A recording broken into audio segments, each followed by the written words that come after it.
Welcome everyone to the next episode of the Amiga Mía talk show. I'm really honored to have two special guests today who have similarities but also have some differences in the same way. And I think a couple of elements that connect them, which we kind of spoke about on Instagram chat as we do, is the Aussie Latina experience. It could be solo travel to reconnect to cultura, to reconnect with the language. It could also be like just being in the public eye. On one side, we've got one person who's probably at a younger age when it turned into a global phenomenon, which we'll get into. And then another who's in the public eye. Some of the content created has reached over 2.5 million views and continues to grow every single day. So I'm excited. This is your host, Michelle. So before we go any further, let's introduce the guests. Welcome, Baz. Thank you very much for having me. It feels good to be here, finally. Yeah. It's you're currently visiting from Chile, is that right? Yeah, I'm based in Santiago now and obviously grew up here my whole life, but found a true love for being back at home for a little while. So I'm based out there now and I love to come and visit and collaborate with my fellow Latinos and Latinas everywhere around the world, and it's really cool to be here with you guys today and have a chat. And before we intro the next guest, what does everyone know you by? Do you have like an Instagram handle that people might know you by? Yeah, everybody knows me as Baz, but my Instagram handle is Life by Baz. And I'm excited as well because if you've been following Amiga Mía for a while, you know that I've already done content with Baz. Yes. We've done a cool kind of walking through the CBD interview where we got to know a bit more about your personal story. Yeah.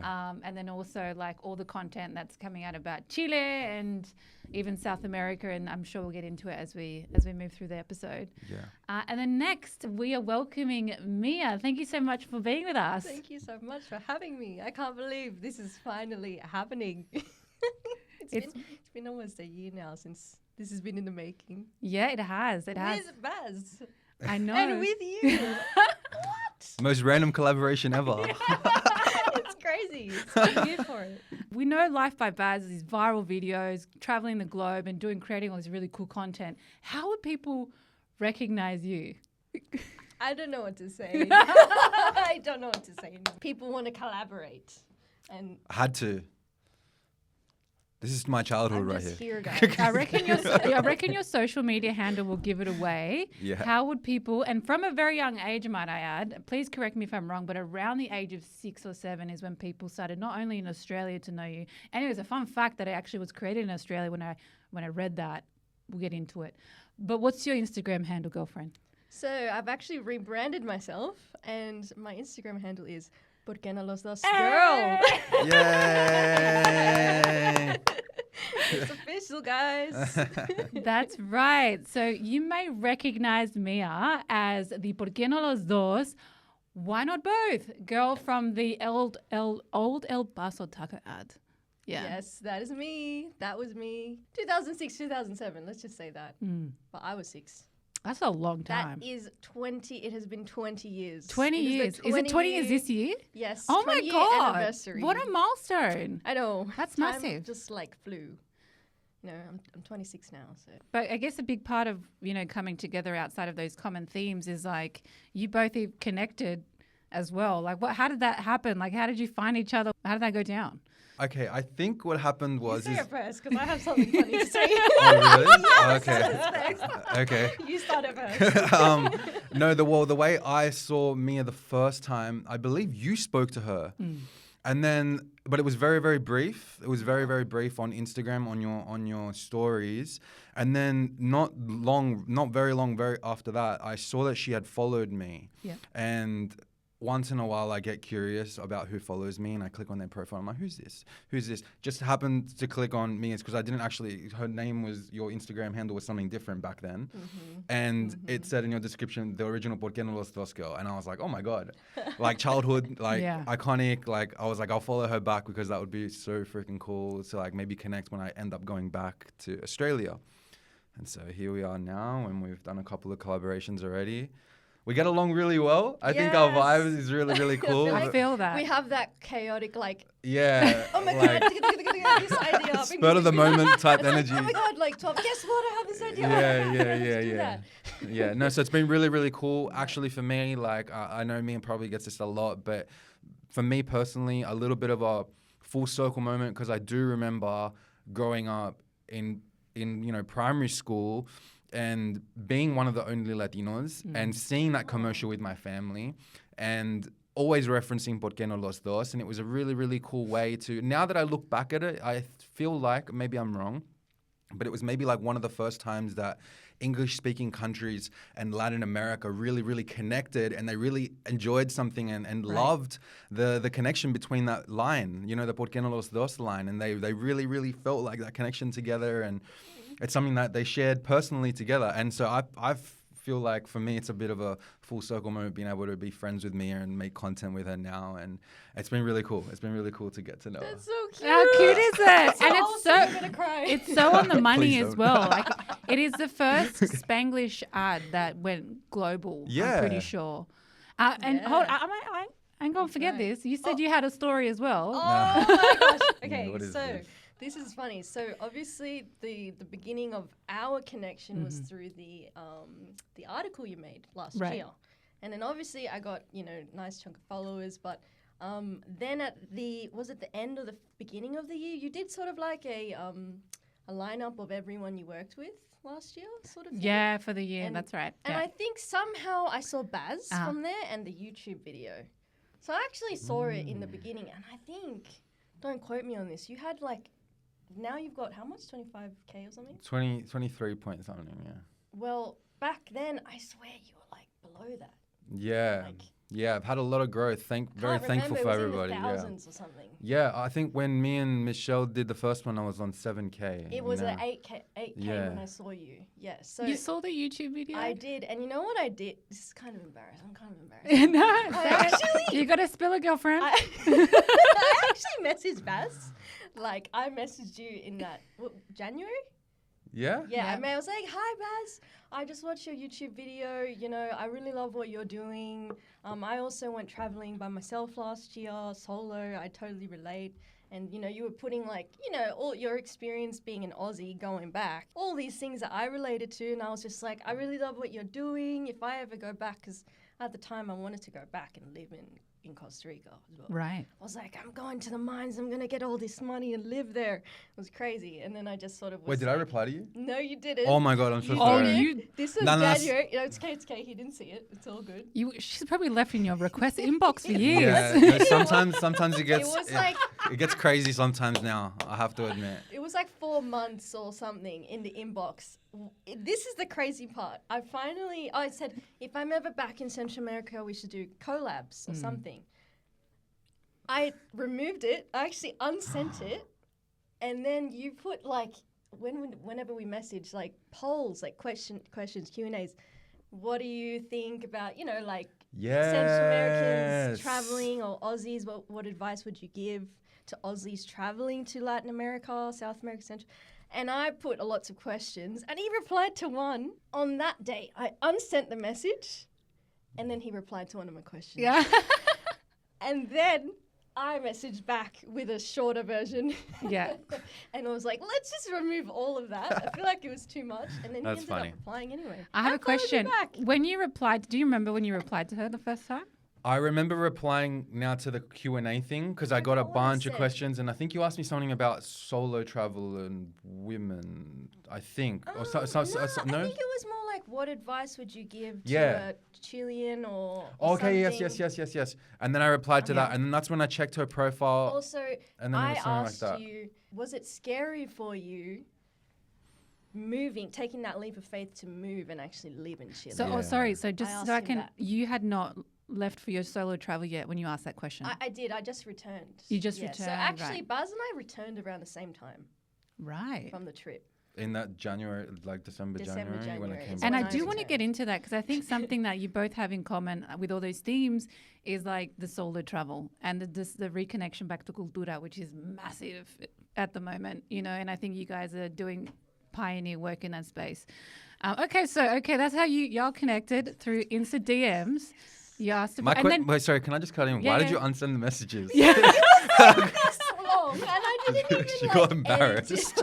I didn't edit it. I was like, so you know what? sorry. I'm kind of just yapping here. I should just cut it down to like. Good we for went you from, for, like, this to this. Opening Yeah, up you're and confessing. owning that, Yeah, yeah. owning so it. chill Yeah, yeah. about it as well when you reply back. I was like, hey, Baz. Oh, yes. Epic tip. Thanks for following. But it worked out, so. Well, how did you react when you clocked that question was from ¿Por qué no los dos, Mia? Well, when I opened her profile, I was just like, oh my God. Like, really? Like, this is her now? Because, like, it's one of those things that Yeah. just, like, I don't know. You know, like, on that, on Ratatouille when he eats, like, the thing at the end. And he's then, like- and then he, like, has a flashback of, like, his whole childhood. That's what it was like to see. And his face is like, Yeah. That was literally me. oh my. Opening I think you your said that. profile. He said that. He's like, oh, I just like started laughing. Like, I couldn't believe it. Yeah. And then, funny enough, I didn't say it that much, but I was like, when you hit the follow back, I was like, I threw my phone and I was like, guys, I went to my parents. I was like, this guy who's a Chile, like, he's like a blogger and he's got so many followers. He just followed me back. Oh, I love Finally, and they that. were like, "Oh, cool!" And I was like, "This is great." I love that you hype each other up. travels. That's Yeah. mad. Well, you said something really important, Baz, growing up, you know, in Australia with Latino heritage, and you said like that ad, the ¿Por qué no los dos? And I think we need to, like, even before getting into it, let's quickly recap that ad. You were 6 years old. You got casted to be the global phenomenon ¿Por qué no los dos girl. Do you even remember being in that ad? Like, do you remember? Talk us through what was that whole experience like. You were 6, but I'm sure you have a few memories, right? I remember it. Yeah, no. I did the audition Mm-hmm. because my mum was working as a graphic designer. Right. My parents were working in the Bright Stars company for the auditions. I went, I did it, I got in, and then on the day we got in a taxi and it was like 5 a.m., very dark. Traveled to the city and it was in this massive mansion. Beautiful. It kind of looked Mexican, to be honest. Right. It had that like trees, cactus vibes around. And there was a lot of people on the set too. And a lot of kids. Was there another little family. Mexican kid, but like portraying to be a Mexican kid? Yeah, so the original long ad, they've got a sort of like a story talking about that there's a war happening in Mexico because, you know, families can't decide between the crunchy or the soft tortilla. Mm-hmm. And the two kids, a girl and a boy, are saying like, suave, duro, suave, duro. And, you know, they can't decide. And then it goes into the family at the kitchen with the wheel. And they're like, let's just run this wheel and decide. And then I'm on the table and then I turn to my family and I'm like, why don't we just have both? Get los dos. And the funny thing is that the little kid actors, I remember that they were struggling to say some of the lines, like the suave and the duro and the por qué no los dos. So Mum and I were helping the kids, like, pronounce the words a little bit. So it was very collaborative, very, like, friendly family. I guess, vibes. yeah. And so did you record the 2 sets of ads, one in English, one in Spanish? Or is it just No, a blend? So it's all in Spanish, Yeah. but the voiceover guy, Ah, he's talking in English, and then we're subtitled in English. yeah. I swear, this is what Mum told me, is that I don't think I was initially meant to be the ¿Por qué no los dos girl. Right. I think it was just because we were like, who can sort of say the line the most natural, natural cute kid way? And I think that was it just ended up being me. It was meant to So- be. Yeah. Wow. Yeah. Yeah. And then on the other side, we've got young Baz at like a young age who watches that ad. And you said Yeah. before, like, you were like, cool, this is like Latina, cultura Latina on the TV, and it made you feel a type of way. Yeah. How did that make you feel? When I got to Australia at 6 years old, funnily enough. Yeah, he did. Yeah. I wrote up about his story as well. Yeah. I got to Australia at 6 years old and went to a school in Mascot, which was Right. predominantly Australian people, some Indigenous people. So at the beginning, just knowing Spanish, I struggled a little bit to fit in, and you know what I mean? And so seeing that commercial eventually was really, really cool for me because I saw it and it was something that everybody was saying at school, or like everybody kind of got to know, like, Latin culture through, and it made me feel good because it was just kind of like, okay, I see it. Like I'm that, you know what I mean? I felt like connected through that commercial. So it was really cool for me. It was a nice moment of recognition because sometimes when I was growing up, I felt like I wanted to, turn my back against like my Latin culture a little bit in order to fit in more. You know what I mean? No, Like, let's talk about it. Can you go Okay. deeper into that? Because I think that is such. That's so cute. It's when I interview people, a lot of people like it hurts them to talk about it, but it's real talk. Get Yeah. deeper into that point. Okay. Well, when I got here, I knew very, very, very basic English. Like we're talking like 1 to 10. You knew how to count. That's pretty much it. And my mum knew way more English, so she tried to teach me. But for me to, try to be part of, to make friends a lot easier and assimilate kind of in school a little better, I always told her, please stop speaking to me in Spanish, please. And always was like, no, just speak to me in English because I want to learn quicker, then I can make friends quicker, then I don't feel like I'm, a little bit outside or kind of like I have an accent or something. So she did that. And it only took me until the last couple of years to realize like how, like I don't say it's a bad thing, but I do wish that I wasn't like, I guess you could say like as embarrassed Right. of my language back then as I was. And so, for me, it was kind of the thing of just wanting to just feel like I was belonging in Australia. So, I avoided the whole Spanish and Latin talking with my mum. And she didn't mind it at the beginning, but she was kind of like, you know what I mean? She just wanted to make me feel like I belonged and stuff. So we did that. And What's Mama's name? Claudine. Shout out to Stop Claudine. it. Shout Why? out to What Claudine. what's Stop happening it right right now? Why? My mom is Claudine. Oh No. my God! Shout out Claudine's. My mom and Baz. I can't right now. That's Wow. hilarious. Wow. It's so random. It's not common, by the way. Yeah, no, it's not. It's it's like a a French French name. name. Friends, guys, I swear. That's so Okay. funny. That's Your so mums funny. need to meet one day. Yeah. You're up for a Claudine coffee. collaboration? Wait, does your mom have a nickname by any chance? No. Some people just call her Glau. Okay, true. You know what I mean? Yeah. Or Yeah. Claude? Claude. She doesn't like that. She doesn't Okay. prefer that. She prefers Especially Glau. now with like the True. ChatGPT Yeah. competitor. That reminds me of something. You sent me a few photos with you and your mum. And just to that's quickly, right. before we get back into those times, everyone kept saying on the photo, which one's which is mad compliments to Yeah. your mum because And she's some are like, beautiful "Oh and my she's God, thank you. Yeah, the comments were full like, your mom is gorgeous. And I was like, who's your mom? Who's the daughter?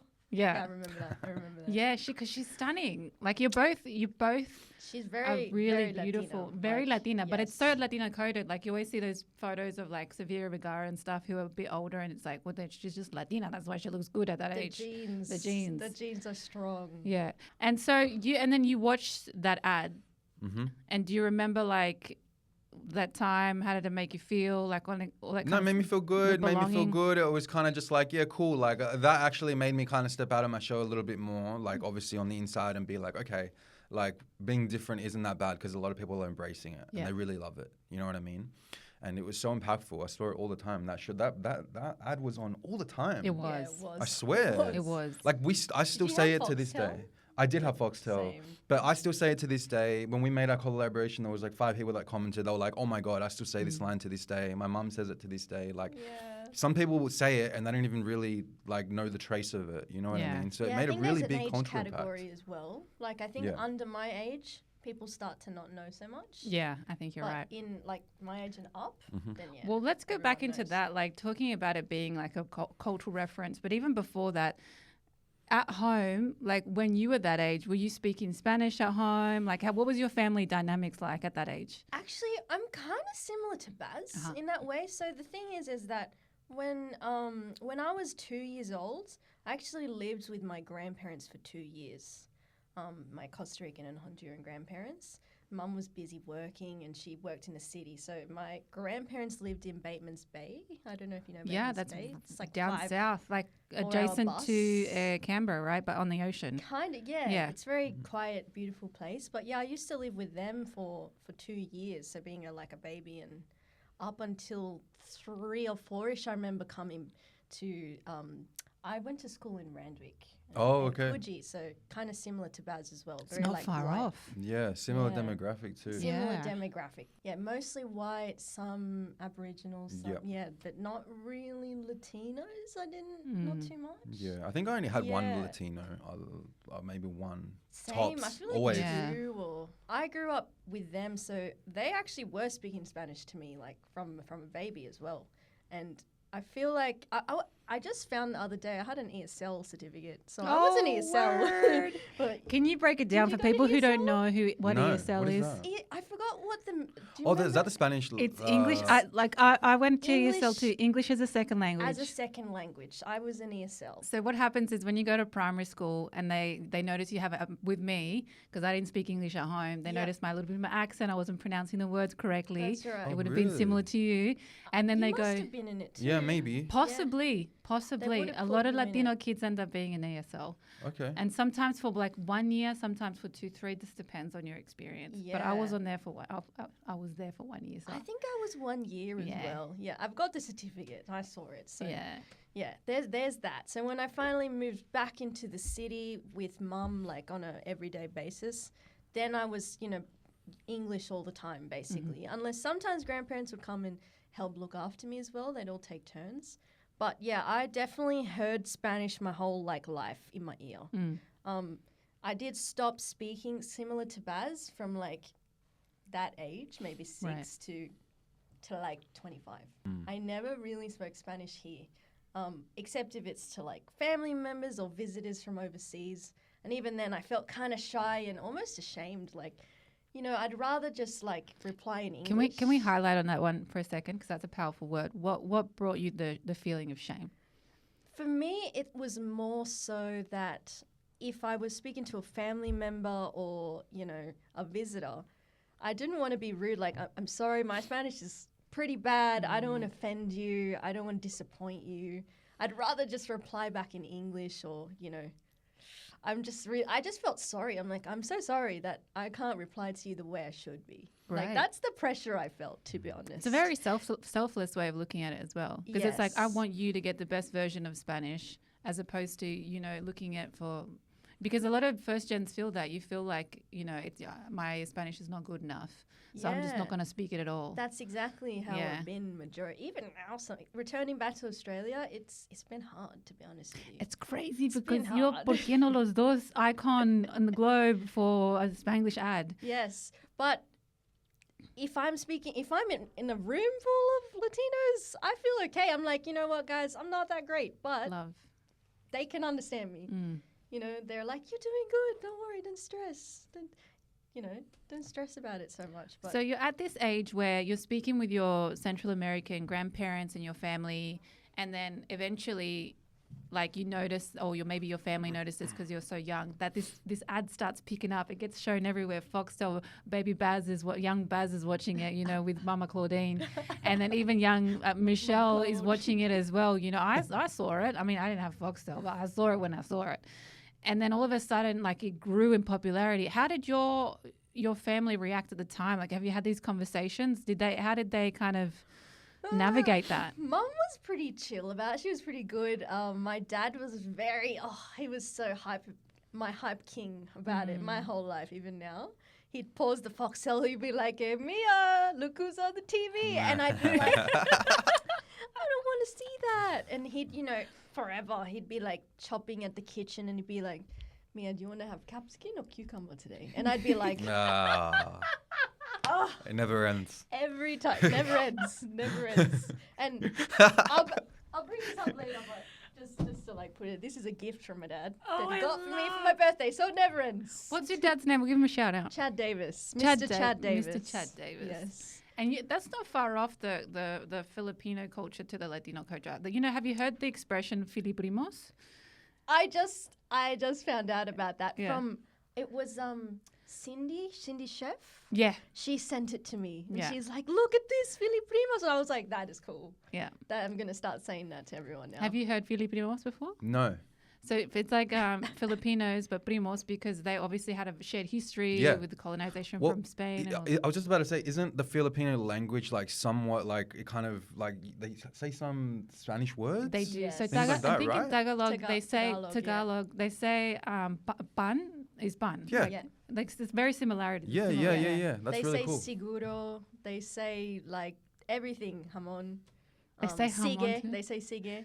Yeah. They use bo as well. I don't know Yeah? what you guys use bo for, but I know you use Oh, it's it, like right? to You're good to answer this one. What's the po for? the po in Chilean Spanish is like an of course, you know, like it's like to bring Oh. extra weight onto what you're saying. Few examples, okay, like for example, if Michelle sends me a message and says, "Well, you definitely coming to the podcast today," I will say, "Sipo." Obviously, I'm coming to the podcast. That's so interesting. It's quite. That's You know what funny I mean? because the way we say it in like Tagalog is the same. You'd be like sige po, or like I don't know. That's everything crazy. po on the end, but it's like out of respect. You Right. say it as like, out of respect to someone, maybe someone older than you, or someone you're not just an acquaintance. You say po like. But what would you say the same, Respect Baz, for word. when you say like yapo? Yapo is a bit more like, I feel like Yapo is a bit more like, because it's putting weight on it, like I said, like it can be used, in that context as well, when you kind of just like, come on, hurry up, like, That's the one. like Yeah. fix it, like, but extra, like, okay, make po. sure you do it right this time. And then po, if you kind know. of like stretch it out even more, it's more like a come on, like you're lying or something, like yapo. Yapo, So give me how does it sound? Yeah, what, the po? Yeah, like the whole make it the way it sounds. Just comparing the tonalities. Well, I don't know. It's not really based on tones. It's kind of it's just all context. Like it works in every context as long as. But it's just like it's like an exclamation mark in English Well language. Yeah. Yeah, it's like an True. exclamation mark. Well said. I just came up with that, by the way. That's- That a was full. that was Good. iconic. That's like a breakthrough. Yeah. That's like Add that to the dictionary, somebody. Okay, cool. Oh, I can't feel. Spanish dictionary. I want to credit for that one. Urban Dictionary written by Baz. Yeah, literally. It's an exclamation. So you have, is it po in Tagalog or Yeah, is so it? po, like we'll be like, okay, sige po. Sige po. Like maganda po. Like Word, we need to talk about that. So you actually speak Tagalog as well. okay, no, I don't. Okay. No, I don't. But That- you know a here's the few words and difference. expressions. I know a few words. I could pretend to be a tita, Uh-huh. which is our tita. Mhm. I can pretend to be one real good. I can do the accent pretty good. The language I really cannot understand. There will be some words, like there's a lot of Spanish words for sure. But it is on my list to learn actually. My whole life. I'm like, one day I'm gonna learn at least a decent 80% amount of Tagalog. And my Spanish is gonna be great as well. It's like it's on my list. I love But that. in that way, I did grow up more Central American. Right. So my whole lifestyle has been more Latino. My dad is Filipino. I've technically have two dads my Are whole they life. both Filipino? No, so my stepdad, which I just call dad, he's Singaporean. Word. So the cool part here is that my brother, so he's from my mum, but he is Mr. Chad Davis's son, and I am my Filipino dad's daughter. But my brother is a Latino Singaporean. He's a Central American Singaporean. What a mix. Which is like crazy. And we don't look the same, but he's kind of like Chinito vibes, but with like curly hair, and it's just crazy. Like And the mix that we have. does he connect with one side or both sides, or does he? He's quite neutral. I would say that this is where I see the new generation coming out. But he's good with his food. He'll eat everything, which is great. I think if he did learn Spanish, he'd be able to pick it up real quick because he can say some words like just naturally. There you Interesting go. fact I was there. going to go rewind back to the similarities between, like, I guess, like South America and Central America and the Philippines. Is you celebrate on the 24th, the Filipino community, right? Christmas? Yes. Oh man. Oh, We should do you? research that. Yes. I need, Have well, you let me researched that? fact 'Cause check. I don't know the fact. But check I'm on that. pretty sure yeah. they do. I've been to Manila like 4 or 5 times. I used to Oh. work a lot with. That's why I say Filipinimos, because I feel like home with them. But I'm pretty great. sure they celebrate on the 24th. Wow. Word. Yeah. There we go. Okay. Okay. Did you celebrate on the 24th? Yes, I do actually, but I didn't know that was. Is that Is that our It's a Christmas Latin Eve? thing. Yeah, Yeah. Christmas Yeah, Eve. I always do with my Philly grandparents. I see There them you go. every There you 24th. go. Did you celebrate 24th always? Always. Always. Midnight. Wait for the presents. Midnight. Santa comes. Close your eyes or go for a walk outside. Santa comes at midnight. Open our presents. I have a random opinion piece question for you. Hit If me. there was, if there was to be like someone brings a young kid and they're kicking, screaming, and everything, they say, I'll do this at 10 p.m. What's your answer? Get out of my house. Oh, damn. You can sleep outside. Santa ain't coming no more. No, I've actually experienced this just with some, obviously, like as I get older, everybody in the family starts to have children. I'm not the biggest fan of it, keeping it 100% with you. I do feel like tradition is really important in this factor. I really, really do, especially with Christmas. It's one day, but I've let it go. So I guess there's growth. So I let them open their presents. I love you for frame it with the positivity. It's growth. No, it's true though. Like I do feel like it is one day of the year. I feel like it makes it extra special. Like, when the thing is that opening your presents is cool, but the excitement of things is usually the best part, right? When you're holding on, you're like, oh, I can't wait. You can't wait. So you're waiting 11:55, 11:58, 11:59, midnight. Boom, let's open. It's like there's an excitement in the waiting, right? And I just feel like if you kind of go, oh well, it's like a bedtime. Let's open it up. I feel like it takes a little bit of the the specialness of it, like kind of like goes a little bit. I won't open my presents until midnight, and I try to get my family to also do that, and they love to do that as well. They also believe in the tradition. But there is a few, the few like younger kids who I guess start getting a bit, Do you whip out the cola de mono? The cola de mono. Yeah. Do you want to know what the cola de mono? I did. Yeah. Wait. Hold on. Yeah. Sorry? Yeah. Well, it's a drink. It's a Chilean drink, but I guess if you don't know that, it sounds wild, Yeah, right? What? what is with? Sorry. Yeah, Chileans and their animals, Explain the man. context. Never ends. The Chileans and the animals. The producer agrees. Producer behind the scenes. Okay. For those of you who don't know and aren't Chileno, like we have like a fixation, which I might have to do some research about this as to why it is the case, but so much of our slang, so much of our words come from derivatives of animals. We have sayings that involve animals that don't make any sense like in context when you really say it or you translate it. But what Michelle was saying is cola de mono is a drink, a Christmas drink. I believe it's what type of alcohol is it? Producer needs to jump in. Es aguardiente Mm-hmm. con café y leche. Oh. Okay. It's like a vibe of a Malibu, I guess. It's like Wait. probably the closest. Did you say aguardiente? Hold up. This sounds like Isn't that a Colombian drink though? Just fact check it in Yeah. English. Basically, what it is like to make it as simple as possible. It is just alcohol. Canela is what is that? Is that's cinnamon? That's right, and milk. So we're putting. So it's like a milky Malibu kind of in that kind of universe of alcoholic drinks, and it's specifically a Christmas one. A very strong drink, by the way, and pretty delicious. My you can aunties get drunk. You can fully get drunk. My aunties would bring like milk bottles and they make it at home and then they just rock up and everyone would get like gone. Chileans my don't drink to stay goodness. sober. No, I'm pretty sure it's just to wipe Yeah. out. I'm Yeah. not gonna But I fit in. love your reaction because you were like, I was like, the cola de mono, and you were like, what? I was like, the what now? Tale of the who?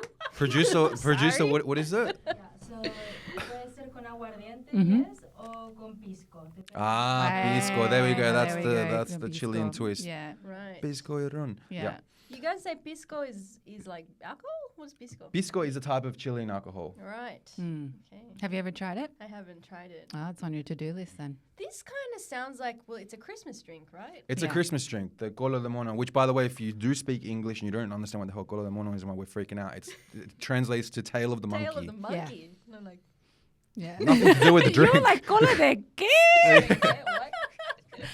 But Context. Chile. you have something similar in... Yeah, we have rompope. Okay. It sounds the same, but except we have like egg in it. Oh, Right. I love that. It's really yum, but I don't think Is it like egg gets- white? Yeah, it's like the egg whites. with basically the same ingredients you just said. And is it for Christmas, like special occasions, or For it's in general? Just, well, for Christmas, yeah, the most. But I Right. had it, like, I tried it overseas. I really liked it. Mm. But there's also a version, because the egg is a little strong, there's a version with the egg and without the egg. Personally, I'm team without the egg, but it's delicious. Well, I have an egg allergy, so I will Oh. die if Oh, I no have- way. I actually wanted to bring it back home. Yeah, I wish I could have brought it back so you could try it. I would love to. Ugh. I would love to. It's yum. It's yum. And like, what other, like, I guess, cultural aspects of the Latin culture kept like you guys alive during this time? Because you know you connected back to Central America to South America at a later point in life, but between that, was there anything that you kind of like loved about La Cultura, or you explored further, or you wanted to know more about? Being a kid, like Yeah. growing up. Like, let's say Yeah. you're like in primary school, like just before high school kind of days, or maybe entering high school. All the time, to be honest, for me, like I think the interesting part, which is maybe different to Baz and I, is I didn't have that shame feeling. Mm.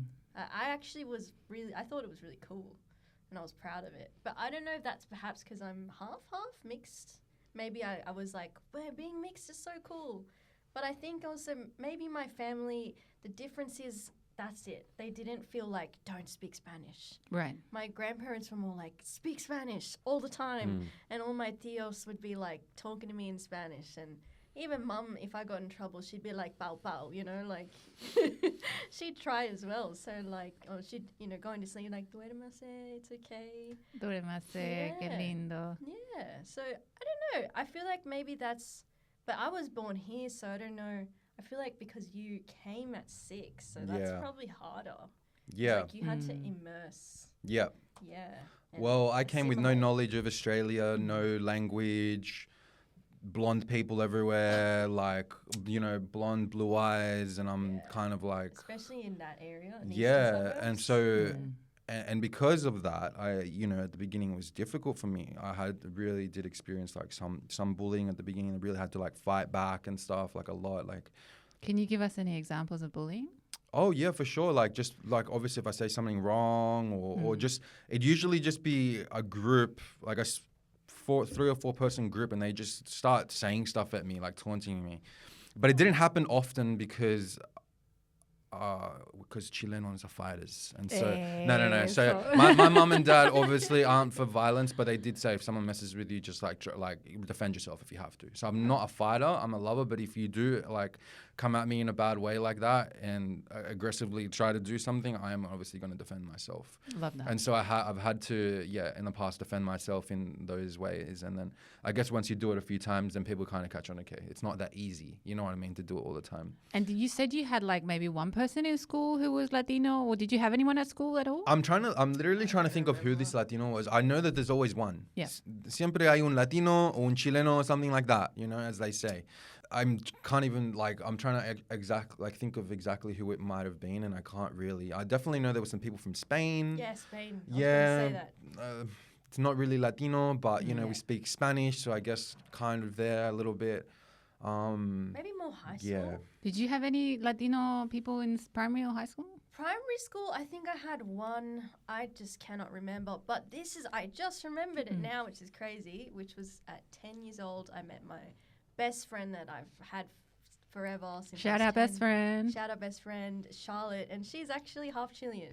Shout out Charlotte. Yes. Go Viva Charlotte. Did you Chile. hear that, producer? We got another Chilean in the house. Yes. So I just realized like that clicked. She was born here, but yeah, her dad's full Chilean and like she knows how to make sopa beer. Now you can test out the Yeah. pause. Yeah, apple when she says something. Yeah, Yeah. that's the thing. She's like, oh, Mia, like, we can practice our Spanish I together love that. more. And I'm just like, maybe you should follow Baz because you know what he does is bring out the slang so you can speak like real Chilean. Yeah, Like, people love that. Yeah, like, People love speaking, that like, slang thing that I'm native. doing. That's why we did that the other day. Me did a collaboration the other day using the slang because in a blanket term, when someone says, "Oh, I speak Spanish," or I want to learn Spanish, they say, "Oh, I want to learn Spanish." They don't know what they're kind of getting themselves into because the Spanish in Spain is completely different to Latin American Spain, to each country.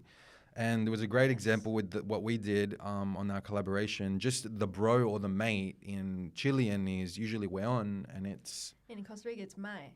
so it's very different. They Mai. don't sound alike, and So if you might go there going, oh, okay, I learned the Costa Rican version, and you go in Chile, they're gonna not know what you're talking Well, about. it's kind of like, have you heard all the funny stuff about coger, right? I think there's one country where it means like, Oh, yes. you know this one? Exactly. I think it's South American country. I'm gonna butcher this, but one country or two countries it means like to drive, I think, or catch a That's bus. right, I heard But in that. another country it means like to get down and dirty. Oh, jeez. And it's like also Nasty. in Spain they say tío just to say bro, like hey tío. That's right. That's right. And then you say that in South America, it's more like, wait, I'm not your uncle. What are you doing? Right. But I love Okay. that video. I actually learned more about. I just want to quickly jump into this before we go any further. But I love the fact that you have such a strong connection to Central America, which we'll get into the traveling part, because there's not that much Central Americans in Australia. The community is so small. Like Chileans and Argentinians and Peruvians used to be the largest diaspora back in the days due to the dictatorship and all that 80s stuff, and- all that sort of stuff. yeah. Now it's Colombians and Brazilians, Yep. right? But Central Americans has always been a very small community. There's a lot of Salvies. There is a lot of Salvies, and there's a huge group in Melbourne who are doing an amazing job. Jazzy is a founder. I Yes. hope she knows about you because you do We an can American. get back to this conversation later. She is a Yes, queen. 'cause I have something to say. Okay. But she is a queen. Shout out Oh, Jazz. do you know Jazzy? I know Jazz. Oh, love. Okay. Let's go, Jazz. Just quickly also as well with the half, like I once created a video and there was like an artist and she was like half Latina, half not Latina. And I remember the artist themselves says, I'm a mix between, I think it was like Greek and Latina. And then someone commented saying, and I resonate with this comment so much, they were like, she's not half Latina, she is Latina. Oh, Like you've got I the love that. you've got the blood through your veins. Yes, I love that. So, and even more so because you've got two separate countries, which means two separate parts of your ancestral heritage goes to that land. So Yes. I just thought I'd just say that because there's no such thing as a halfie. Like you have the blood in your veins. I know. Sometimes I feel that way. I feel like I got to explain to everyone, and they're like, "Wait, where? What? You're Philo? Wait, you're Spanish? You're Latino?" And I'm like, I'm gonna say that I'm Central American just to help Yeah. everyone out. But yeah, I feel that way. I get a little bit like, I'm not enough of this because I'm half of this. But the truth is, which I've always felt, is that I am proud, to be Latino, and I'm proud to be Filipino, and I'm proud to be, like an Aussie as well. And I'm proud of both. So I love Wait, it. feel like- actually, we didn't even touch on that. So you are from Costa Rica, and where else are you from? So Let me prompt you Central again. America, which Yeah. Costa Rica and Honduras. Yeah. Honduras. And by the way, so Mai is Costa Rica. In Honduras, they say Mahe. There you go.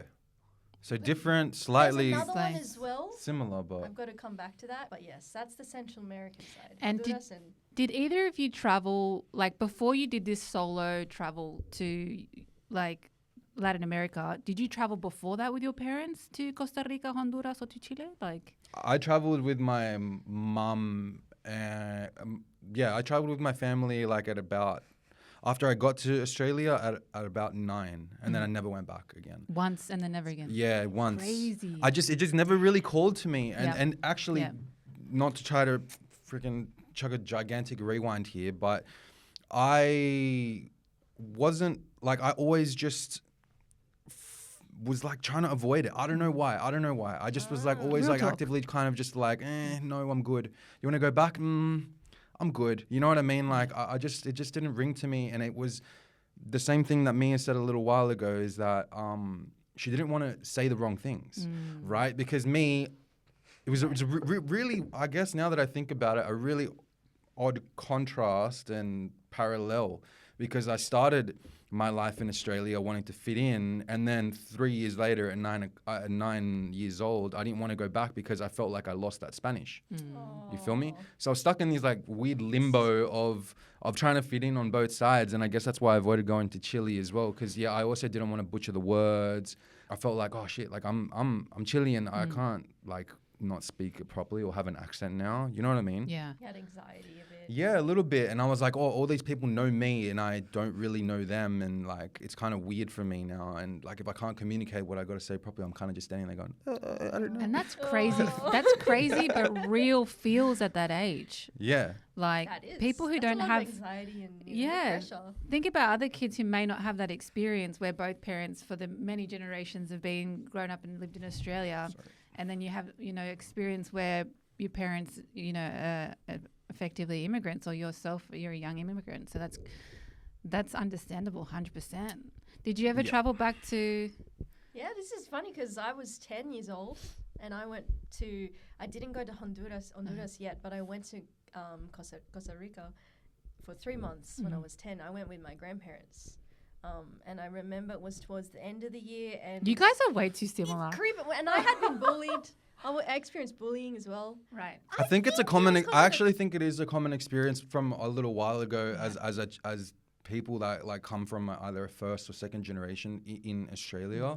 Yeah. Like, I didn't experience like full racism or anything like that. Like, I'm not going to say that, but it is difficult sometimes to. And I see this on SBS lately. Actually, there's like a series that they've been doing where Inside? something like that, or on demand they'll throw up a reel and it's gone really viral, and it's about they've interviewed children that were they're now adults, like, in their 50s or whatever, but like they were interviewing them back then, and they're kind of like, well, I'm from China and I'm also Australian. I don't know what I am anymore. Like, I look Chinese, but then I speak Aussie, and then when I get home, my parents speak to me in Chinese, or if I speak to Aussie to my parents, they're like, you're Chinese, and you know what I mean? So it's like this really like common thing that I think all of us as Australian, wherever else we're from, it's experience. very unique, I think. Yeah. Well, I know exactly something. what you're talking about. Have you seen it? The one that went most viral that I can see in terms of our community is the one from the Uruguayan. The Uruguayan lady. I saw that one as well. Lady, yeah, that went crazy. But like the way that she spoke about it, she was a high school, and I might actually, for those who are listening or watching, I might leave that in the show notes. It's a really powerful reel that Baz is talking about. And she talks about it from like more of a Latina lens as well. Went back to Costa Rica. Oh, yeah, that's right. I was 10 years old and I went to Costa Rica, and it was my first time meeting that side of my family. Just to explain really quick, this is my grandfather's side, and he is the eldest was 14 siblings. Wow. One adopted. Wow. And so four of the eldest brothers, including my grandfather, came to Australia it was like the 70s. And so the remaining sisters and some of the younger brothers stayed in Costa Rica, and the elder ones came to Australia. So I was meeting all these tios and tias that I had never met before, and obviously cousins that I didn't even know about. I didn't know how to speak Spanish because by the time I got to primary school, from like 4 to 10, I was just speaking in English. Right. But I'd always listen to my grandparents talking in Spanish. But when I did go there, I pretty much didn't know enough at all. And I went there and I was just like, boom. And I just sort of, hola tia, what the heck are you saying? But in the 3 months, I got used to it because I was playing with the kids in the street. I even went to the church. I attended the little street church. They live in a sort of like barrio, which is just like this little street in San Jose, and it's crazy because it's like smack bang with the, like the bars and the tio and tia and tio and tia. They all live next to each other somehow. That's like five of them. Reminiscent of Latin America, right? And when you said the bars, I was like, yeah, I know what you're doing. Yeah, literally. Santiago. You know it? Yeah. You're not in Santiago if you're not living in a house with bars. Barrio with the bars. And like meeting my tios there and going. The great thing is I got to go to each house and just visit. Like, I want to go visit, like Tia Sinia for tortillas. So I want to go visit like Tio Carlos or something. But it definitely felt like I was meeting my grandfather's siblings. And in that way, I was able to sort of just get over the fact that I was embarrassed. Right. And just become friends with my cousins. And by the 3rd month, I did not want to leave. I was crying. Like, I remember going in the big van. We had like one of our Tio Roberto's van taking us to the airport. I had my favorite cousin holding my hand, like crying the whole way. And I was like, I don't want to leave. I don't want to go back. Did you stay connected with those cousins? I actually didn't. I think I added them on Facebook over time because I didn't really have social media as a kid, actually. I did email my favorite cousin like for at least a year and a half. Right. And but then it got to a point where, because the translators back then, translators were terrible. And we didn't actually speak. This was the crazy part, is he spoke full Spanish but not really any English. But I was sort of the reverse. But somehow we would maintain this bestie relationship. What's during that bestie's name? time. Alex. Oh, shout out to Alex. Yes. And you guys kept in contact via email? By email. Then when I got to about 12, kind of stopped. Right. Yes, and it took, I was going to say this, is that when I returned back to Australia after the 3 months, I was sort of grieving because I had also met my great-grandparents, so my abuelita Cuna, who was about 93, and then my abuelito Justo, who he lived for so long, but she passed when I returned back to Australia, so I was grieving the country, sad that my great-grandmother had died. And, you know, like, it took me 3 months to get over it, to being back in Australia. And that was your first time really connecting with that sense of family, culture.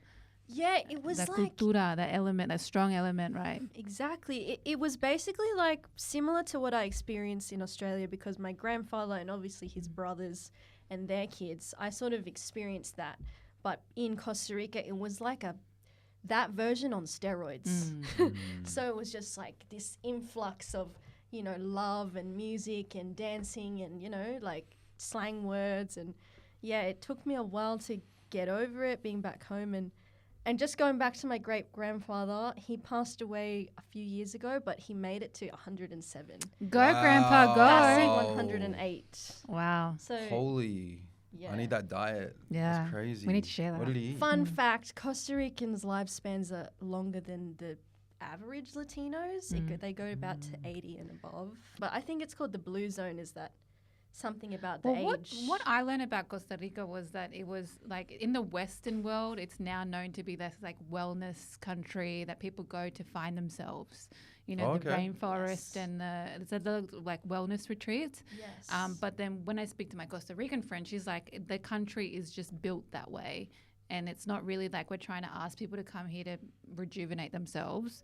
It's just like we live a very wholesome life, and they're known for their rainforests. Their rainforests, their beaches, their volcanoes, like have kind of everything. I think because it's like you've got sort of, how does the country look like this? And it sort of funnels down onto this tiny little thing that you have that's Costa Rica, and it's like boom, like all the weather, the climate, the small country is like explosion of flavor, and it's like a little mix of everything, like a little touch of everything. Yeah, cool. Beautiful. You know, the volcanoes are everywhere, so you've got sort of like all the beautiful beaches. And you spoke about something as well, which I feel like a lot of us can resonate with, which I felt that part. I mean, I'm feeling all parts of this conversation. It's really it's actually no, because it's making me think about my experience. I'm like, damn, that's so true in every angle.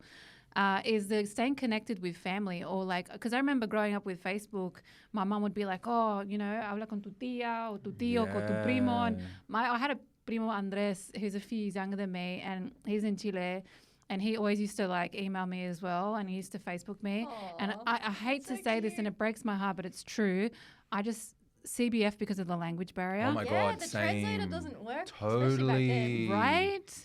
The language It's barrier. not like, if I think about it now, I think if we had a shared common language, I think I would be his best friend. Yeah, I swear. But the CBF, because of the language thing, it's like, I don't even know if CBF is the right word, but it's like, there's the mental block right there where you're like, I really want to say what I got to say. And I had this experience when I moved to Chile at the beginning. It was really difficult because I had to literally live that experience. Because when you're in Latin America, no one knows English. So you really have to like thug it out to like learn. And no, for me, it's like this mental block where you want to express your feelings, but you just don't have the words to put it together, or you don't really understand the language in total, so you don't actually understand what they're trying to say. And you can't in say total. it in that deep, the exact way you're what you wanna feeling. say. So that's why we resort back to English, because we're used to English, and it just feels more comfortable. And everybody on both sides of that conversation speaks in the language that they're comfortable in. But I guess there is that tiny little bit of shame, or that tiny little bit of like let down in yourself when you're kind of like, damn, but I'm actually from your country, like I should know this. You know what I mean? You're not from Australia, so you can't be expected to know English. last year, I was like, I'd rather be known as a foreigner than like if I entered a country, I'm just an Australian. Because then they don't have I'm an expectation of embarrassed. you. Yeah, exactly. They don't have an expectation. So, yeah. But that's a real experience as well, right? So many people go back to the country and then the people like you can't communicate with your direct family. Like, let's put aside like general society. It's like your own family you struggle with. I struggled with it. That's why my family always call me el canguro. Because they're like, if we put that term on you, like we know that you're going to fuck up every second word. Classic Latinos. And not just using that, nicknames for your insecurities. I don't know about Costa Rica and Honduras, but in Chile, the amount of slang that my cousins use. Oh, man. And I know slang from my parents' generation, which is like outdated, Older. gone, done. Like no one uses it anymore. Yep, But the new Chilean slang is like, I remember they were speaking to me and they were like, I was like, what? After What are every you saying? sentence. It's hard. How do you Yeah. deal with it? Oh, no, at the beginning, like, for example, my uncle, shout out Tio Mauri, I could not understand a word Tio Mauri was saying for about 3 weeks. I was like, You're just like, he just speaks way too, like, way too Chilean, the accent, like, cuts the words in half, no S's, super slang. I'm like, what? Like, even my grandma used to have to be like, you need to slow down and stop, saying all the slang. But actually getting thrown in the deep end and having to be there in Chile, like the way I have now, and putting in that time of, I guess just sucking up to that little bit of, okay, I just won't get it, but I'm just going to try. It's been good. And actually I found that people are way more supportive than I expected them to be, in family, in friends.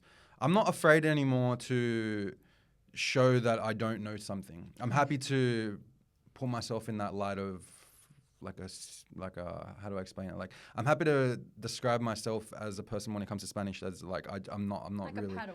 Yeah, like I'm still a learner. Like I'm happy to hear someone say something, and then I have no problem with saying, what does that mean? How can I use that in a sentence? And then it'll I'll do that often actually when I'm in Chile, and then it'll get added to like my little dictionary of I'm gonna use that one day. You know what I mean? And I do, and then it ends up coming out naturally eventually, and I got no shame in doing that anymore, because it's actually helped me pick up the language a lot. I love that. Yeah. Did you say Padawan? Padawan. Like a Star Wars reference? Yes, it is. Like, I was going to check, like, is that it's Star Wars, Yeah, but like a why? Jedi, Why? like the baby Jedi. Baby Oh, Jedi. okay, yeah, Like okay. Darth Vader before he was Darth Vader. Okay, yeah. Obi-Wan I Kenobi. caught that. I respect Oh, it. Because it's slay. true. That's the only thing that came to mind. But Let's yes. go back, because I feel like we jumped a bit, which this is me jumping a little bit. Starting with Baz, like you found this urge or need or desire or something happened in your life that made you go back to Chile or back to South America. What happened? What kicked off that process? Well, it started a little earlier than that. Mm-hmm. What happened I was living here and I was like, just working a kind of, normal kind of job and all that stuff. And back then, which was now a while ago, I was in like a bit of a longer term relationship with somebody that I was with for a while. Yeah. And so when that kind of, went away, I felt like a real need to discover myself, and so I was like and owe something to myself and do something that I really wanted to do. So I did that, and I did that by, which sounded like what Costa Rica might be for Latin America, but I moved to Thailand as like a as a freelancer and somebody who was like, I'm gonna get into Muay Thai and I'm gonna discover the culture. And so I lived in Thailand for 6 months. And that was amazing. That changed my life. And then I went and lived in Vietnam for a little while. How old were you? I wasn't even that long ago. It was like 3 years ago. 3 years ago. 4 years ago. Yeah. It wasn't that long ago. And once that whole adventure finished, like once you have a life-changing trip, which I feel like was yours for Costa Rica, like you want to do everything in your power not to like let it go or to succumb to that reality. You're like, yeah. I don't want to lose that version of myself. Like, So much for me personally changed, and I felt like I grew so much, and it was the best thing ever actually in the end. And I came back to Australia, and my mum just threw me a bone a little bit, and she's like, you know what, we want to go celebrate Tata's 80th birthday in Santiago, and so do you want to come with us? And at the beginning I had that little intrusive thought of going no again, like pulling that regular thing that I was always pulling, but I was just like, you know what, if I don't do it now and I don't do it with my mum, is there actually going to be a better chance than now? You know what I mean? And so in order to, you know, kind of get over that uncomfortability, which was part of the growth actually, like it was a lot of things a lot of patterns that I was doing that I had gotten over in Thailand and stuff like that. I wanted to keep that momentum going. So I was like, you know what, I'm going to take this opportunity. I'm going to go to Chile and I'm just going to go for a holiday. 3 weeks, done. 1 year later, more than 1 year later, moved to Chile. Best decision I ever made in my life. All those struggles that I had, and I'm not a preacher or anything, but guys, if you ever, you know, you're going through something, there's usually some beautiful breakthrough that comes out of the back of it if you just stick to it and you be true to yourself. And I'm going preachy right now. A little bit, but I rate it. A little bit, but I rate true. it. It's really true. It's seriously true. Like I have absolutely no regrets in moving to Chile. Best decision I ever made in my life. Thanks to the beautiful support of so many people online, I've been able to make and, you know, experience and meet great people just like you guys through all of this. And it's like a really full circle moment for me because now I teach people about Chile and Latin America, and then I get my inbox is flooded all the time with people with, going back to what we were speaking about at the beginning, with people with these two cultures. They may be from Chile or Costa Rica or whatever other Latin American country, and just like us, they speak mainly English and they're not really like aligned with their Spanish. But me, I'm able to break it down in a way, I'm able to break down my content in a way that makes it fun for them, makes it easy to digest. It looks like low pressure because I guess the way I look or the kind of content I decide to record. So it really makes them very easy and comfortable to like be vulnerable about learning. And so I receive messages like that all the time, and always from people, especially that are visiting Chile. They always want to go. They always go, "Oh, can I meet you? Or can we go out somewhere? Like, you know, I would really like for you to can you show me around?" And I'm like, all right. I've done it a few times, you know, where I've met like a couple of my followers and we'll talk. And everybody always has the same story. They want to be more in touch with their culture. They don't know how. They feel like they connect through my videos. And so, yeah, very grateful for life, very grateful for it's led me. And the fact that you documented your journey along the way, I feel like that's what pulled me to your content, because it's like you documented it. That is hard. And it felt like, you kind of felt like you were traveling with you. Yeah. The angle that you give. The word that came to the top of mind was you're very personable and relatable. Thank you. Because it doesn't look like overly polished studio kind of type vibes. No. It's like, well, I mean, I started my thing as Life by Baz when I was traveling Asia, just for the sake of, you know, because I find that so many people do these life-changing things and they have all these stories, but sometimes you don't document it enough and you kind of feel like you lose a little bit. And even personally, like, it's not about other people, but it's for you to check later in the future. Like, so I begun slowly pulling out those reps in Thailand and posting once or twice a week about what I was doing or this cool food that I found. And then when I really got to Chile, I was just kind of like more comfortable, and that's when I really went deep into it. And I was happy to make myself feel vulnerable and allow people to teach me. And I think I just learned with everybody, and that's how the audience kind of came with me. Like, I was learning with everybody, and everybody was virtually with me, like seeing where I was progressing, whether it came with my Spanish or it came with discovering new areas in Chile or all across all countries in Latin America. Like, I think that's just what it was. It just felt like personal, and you know, everybody was with me along with the journey. Life-defining moment. Very life-defining. Really life-defining. No regrets. But it seems like you also had a bit of a life-defining moment, because I remember when I first reached out to you, you were like, BRB, doing a solo world trip. And I was like...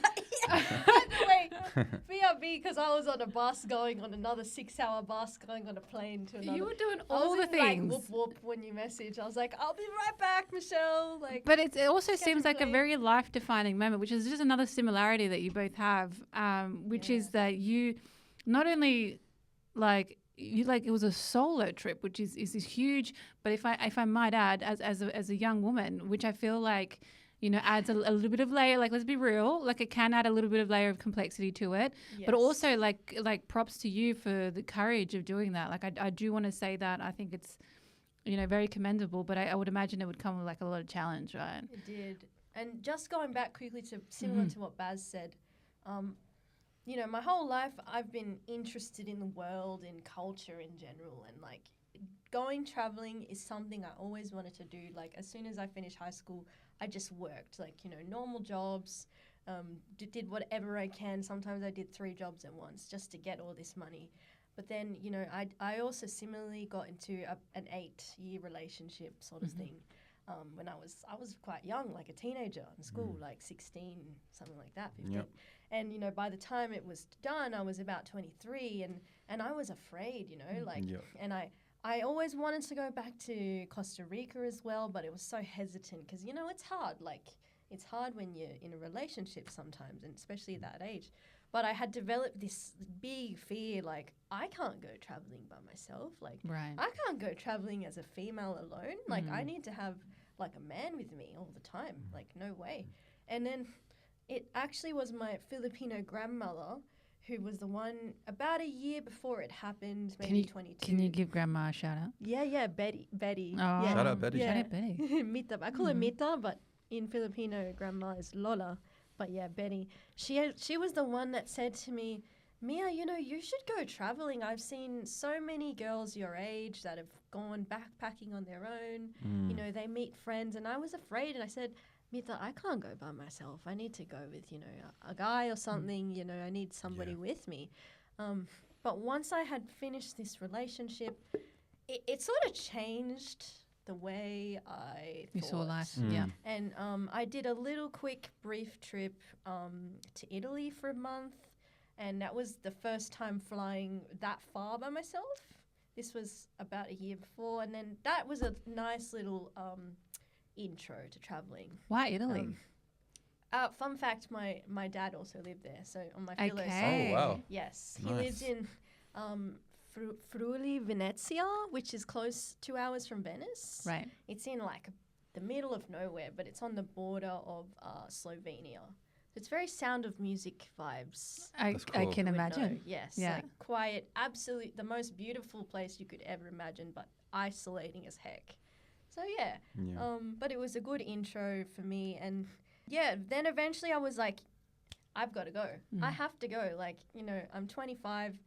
When am I going to get a chance like this? I've saved up all If the not money. now, when? Right? If not now, when? It's Yeah. got to be now. And I'm telling you right now, I was not ready because it was sort of pushed a little bit earlier because my dad actually wanted to go with me traveling to Bali for about a month or so. So I started it in Bali, kind of like Baz. I was there for a month. And then I went back with him to Italy for another month. And so the first 2 months, it was hard because I wasn't really ready. I was like, oh, I don't know what I want to do right now, but, you know, let's just go with it. And if I'm going, I might as well go for the whole trip. Right. All over Europe Yeah. and wherever I can go. And I Go just hard or go home. go hard or go home. And I wanted to go home. In those first 2 months of my trip, I wanted to go home, like, Yeah. all the time. Yep. I was like, man, what am I doing here? Like, this Was is... it more of like you wanted the comfort or you were the fear based? Like, what's the thing about wanting to go back home? It's just sort of like you're in a place where, like, for example, Bali, it's so crazy. It's like bing, bing, bing, bing, bing, you know, it's just all this chaos noise. And I'm sort of adjusting to all these sounds and like, okay, like, this is the vibes. Like, we're getting used to it. Then I went to Italy in the middle of nowhere, no people, so totally isolating. And it was very like, I'm just with myself right now in the river. Like, I've just got to face myself. If you do see a person, you know, they're very chill people. They don't really talk too much. Also, this is the first time I experienced racism kind of in this way because they're all, you know, very light-skinned over there in that area, in that region. And I'm like the most brown person you could see there. So I just faced this sort of like stare and like, yeah, I'm not talking to you, and you don't speak Italian, don't talk to me. And, you know, trying to pick up parts of languages from other countries and just doing your best to immerse. Yeah, so I wanted to go home, and there is a lot of dangers as well traveling alone as a I can female. imagine. This is what you were kind of getting at, I think, which is, you know, the best thing I could advise is when you're doing these trips, obviously save as much money as you can, as you possibly can.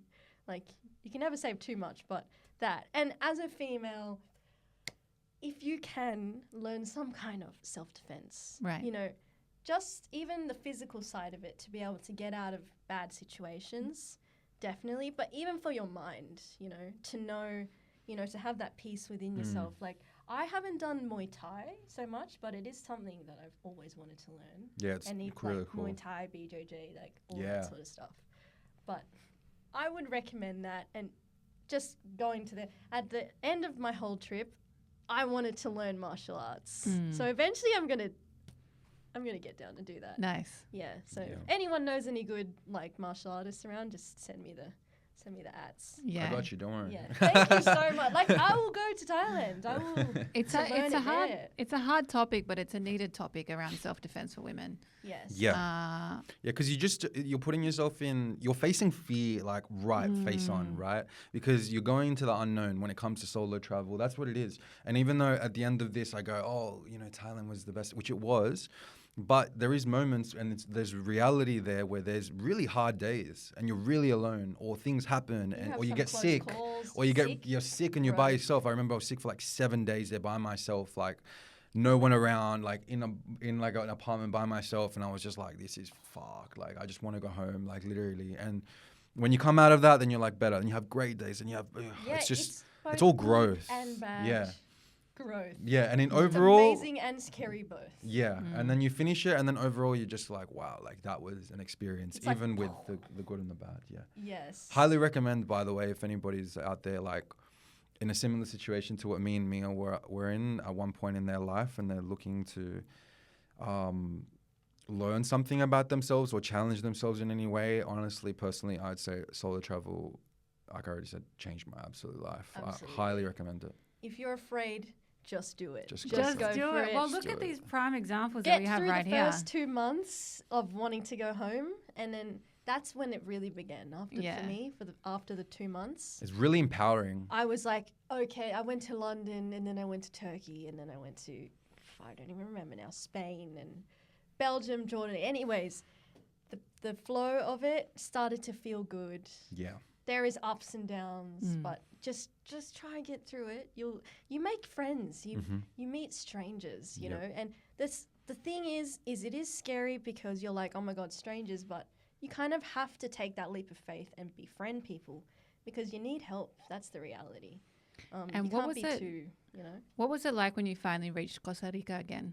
So obviously going to Costa Rica, Central America when I was 10 was amazing. And I always wanted to go back. But I had developed this fear over the years, surprisingly, of I can't return back to Central America until I learn fully blown 100% Spanish. Yeah. And I'm going to do it. And when I go back, I'm going to know everything. Did not happen at all, guys. And I was shitting myself, like, kid you not. I said, I feel like an awful human being. I've not learned the Spanish I said I would to go talk to my family. And here I am. I think that's so real though, because I feel like I've heard it time and time again where people are like, I will never go back until I learn Spanish 100%. There's never a perfect Bro, time. why? There's never. There's never a time when you're like 100% comfortable with what you're doing. You just got to go literally. for it. That's it. Yeah. Yeah, but I hear it all the time. I think I might have Really? even said it back in the day a few times myself. And then you just Yeah. kind of learn to like what you phrased it really well before, which is like you kind of learn to just be vulnerable and then be open and transparent and say, I don't know everything. Like, Yeah, exactly. did you go to both Honduras and because I remember when I did. DM'd you, I recall the DM message was like in Belgium or something? No, Turkey. possibly, but you were like, I'm not sure, but I think I might go Costa Rica. Like you weren't sure. That's right. Because I didn't And you know. did it. I did it. It was so scary. Oh man. Like, yeah, I landed. I was there in Central America for 6 weeks. I think it was about 6 weeks, and I did about. I did go to Honduras as well. But yeah, I saw my family again in Costa Rica. I started there. They were all waiting for me in the house after I got to the airport, and it was just like, boom, boom, boom, Spanish, Spanish, Spanish, Spanish, and I was just like, oh my gosh, like, what am I gonna do now? Like, but I did my very best. But the first 3 days, I was crying. Yeah. I was texting my mum. I was like, Mum, I can't do this. My brain is interpreting the Spanish. I'm getting a migraine. Now I've got to reply back slowly, but I'm doing my best, and I need to sleep. Like, Yeah. I think I was sick as well from Egypt and Jordan for like 2 weeks. So I actually took a brief pause to go to the indigenous tribe in Limon in Puerto Viejo, which has like the Bribri tribe, but I needed that sort of like space to just. I think we're going to need to have a part 2 because Yeah. I want to know more about your travels on both sides. True. Because I think I've seen a lot of content from you, Baz, where you go to places where most people probably wouldn't go. Yeah. Or you have conversations with people where maybe some people wouldn't have conversations. And Yeah. you meeting an indigenous tribe is so beautiful and wholesome. It was beautiful. Did you And document any of that experience? I did, yes. And crazy thing, the Bribri tribe, I learned that their thank you is Mia Mia. Come Mia again? Mia. Mia Mia Mia. Mia Mia. Mia Mia, literally No spelled like way. that. I know, it's cool. And I went to Honduras as well. Yeah. And I got to meet my family, all my family from Nana's side. It was amazing. It was also eye-opening because it's very different. It's very, very different. And then in that, I took a 5-hour bus to Copan, which is where my grandmother was born. So she was born in the town next to Copan, which is where the Mayans lived there as well in the pyramids. So I don't know if you've seen. I could show you some pictures. I have. Yes, I have. yes. Have either of you done your dug into your ancestral No. roots? No, it's I need to do it, but called my name a few times. to You've do called your it. name a few times. Yeah. I'd Mhm. love to do it. I think get a you little should- What's worried. the indigenous name for Chile? Like you have a couple, Ma- right? Oh, like Mapuche? Mapuche, yeah. Yeah, they're the What is largest it? tribe. They've got some strong history. True. Like I think they're the only ones who were not. I'm going to butcher this.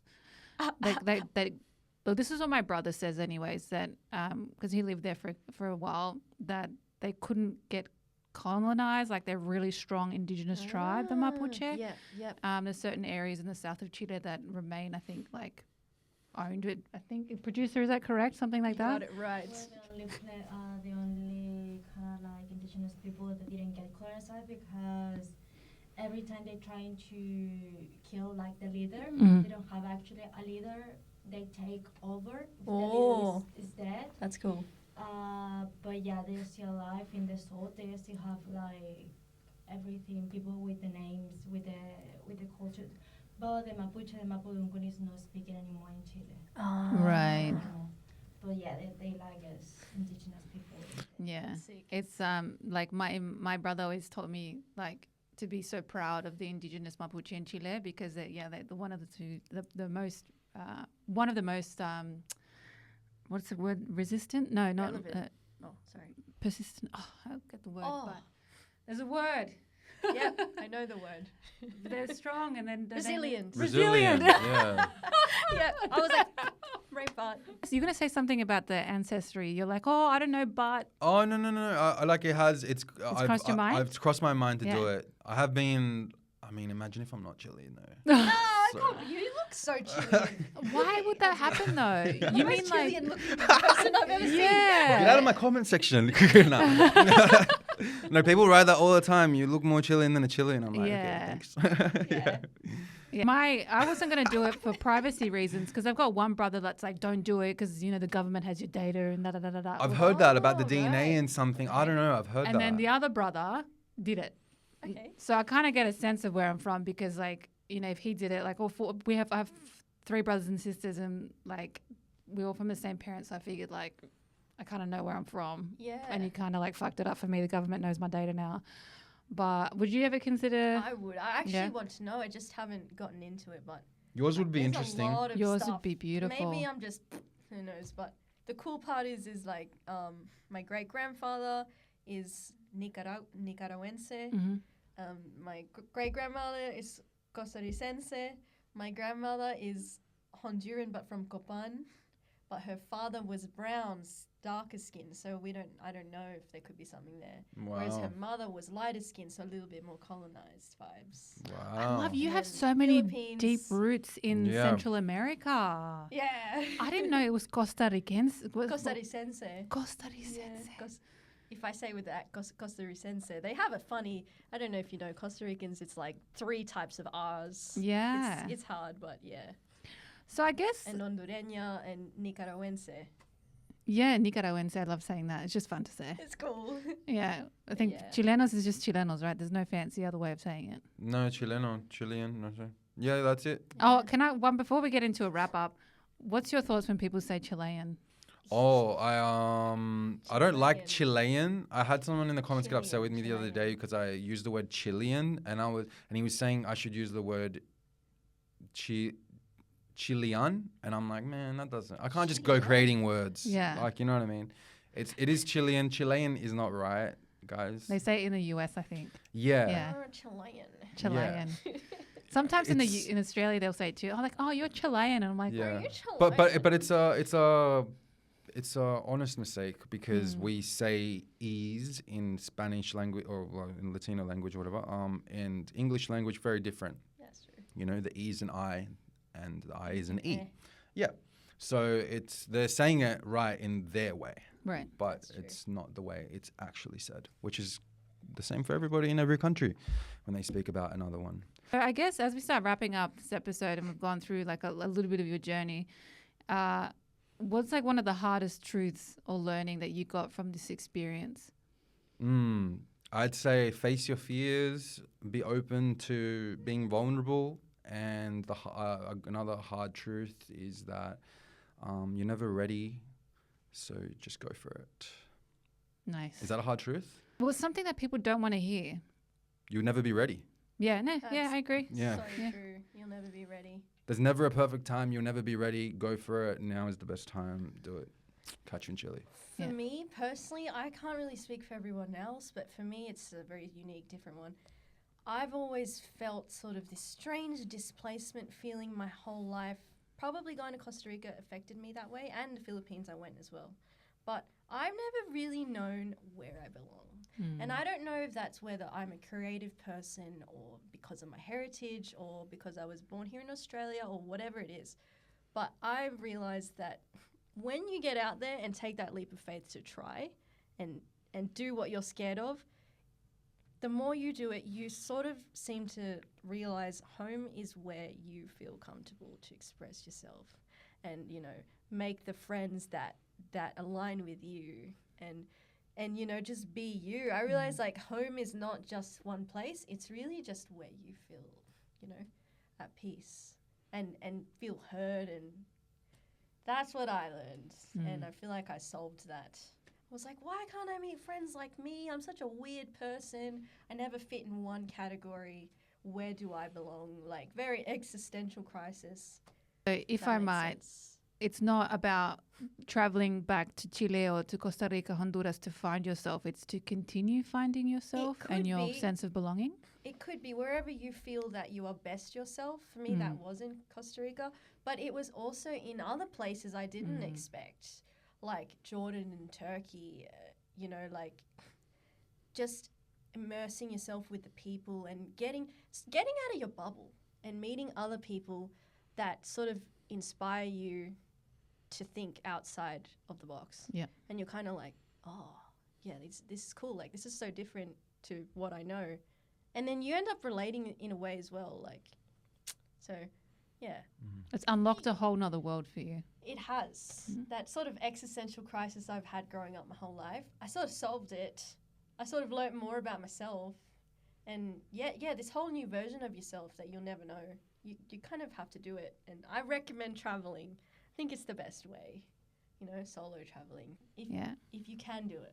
And with all that, like, how can people continue to follow your journeys? I would imagine like this is still quite the early stages of your journeys. A slightly different journey. You started in the public eye and then you went global at a really young age. Then I kind of wanted a quiet And life. then you went a quiet, and now you've gone through this like process of, you know, rediscovering, reconnecting to not only yourself, your sense of being a human being on earth, but also back to your culture, which is beautiful.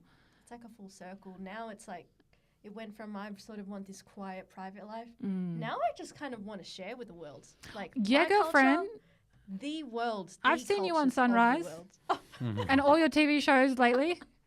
You're like, sorry, Amiga Mía, I'm not with you right now. I'm on Sunrise. I'm so sorry, Michelle. I was like, I haven't been ghosting you. I swear. it's so fun. I'm like, I'm trying to make the time. I'm so stressed. If I had the opportunity, I would said Sunrise first too, don't worry. No, I really wanted this the most. I This promise is beautiful, and I credit to Baz as well for like really championing like a lot of this and coming together with you. You guys are incredible together. Thank you. I was scared to come back here as well because I was like, my Spanish isn't perfect yet. Oh. I gotta practice more before I come back on the show. Come to the show. What about you? How can people continue to follow your journey? I mean, if you're interested in anything Latin America, and like we said, we did only touch on a bit of the beginning of the journey, but if you want anything Latin America, anything a bit more rogue, a little bit off the beaten path, as you would say, you should probably follow my account.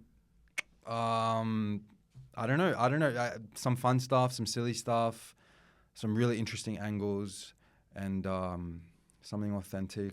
Follow me on Life by Baz on all social media. Yes. And there's plenty more to come, so many more plans. And I'm really, really excited to see what the future brings, to be honest with you. Yeah. Love. This guy's a real guy. Yeah. Actually, You're so like, it's good. You're so relatable and like, you're just Thanks, you. dude. you both are. I think that's why Yeah. it works really well, like your stories connecting. I quickly want to say on Baz, for those watching and listening as well, I do have a YouTube video and an episode as well if you want to get deeper into his South American travels, because we did cover that. I think the episode goes for about half an hour. So like I will put that in the show notes to make sure, like, if you want to. And also for Mia as well, I've got an article about her life and some of the impacts from the Por qué no los dos, because what we didn't cover, and I didn't want to get too much into it because I wanted to focus more on you as an individual, was the fact that your meme turned into a global phenomenon, and the meme culture and the pop culture, like, it was a huge thing. But I think it's also stating the obvious because a lot of people know that already. Yeah. But what we wanted to know is more about you. Thank you. And how can people follow you if they want to learn more about your journey? Yes, well, you can now follow me on Por qué no los dos girl account. I am sort of in the flesh of figuring out what I want to put out there, but I am proud and ready to express everything I want to express and share my culture, other cultures as well. You know, Baz has inspired me. Seriously, like, all your content is super relatable. Thank Like, you. Yeah. So, yeah, let's see where it goes. More See what collabs. happens. Yeah. Can we expect more content from both of you collaborating Yeah, together? I think so. Yeah, I think Yeah, we'll make a yeah. good duo. Yeah. Yeah. I'd love for me to come to Chile one day. Hey. Yeah, and I'd also love to Well. visit Costa Rica one day. So, Yay. yeah. Also Honduras. And Honduras, Hey. That's going to be a fun journey. of course. Yeah. Yep, that's a fun bus ride. Well, thank you both for being here today and for sharing your stories. I'm personally going to continue to follow both of you through Amiga Mía lens. Like, I'm fascinated by both of your stories, and I have no doubt in my mind that so many other people across Australia, across the globe, are going to continue to follow your stories as well. So like I said before, keep an eye out. We may, I don't know when, but I'm getting the sense that there will be a part 2. And also, un fuerte aplauso, por favor, for the producer that we had here today. Thank you so much for jumping on and helping out with. Right, guys. All right. Thank you so much. Until next time.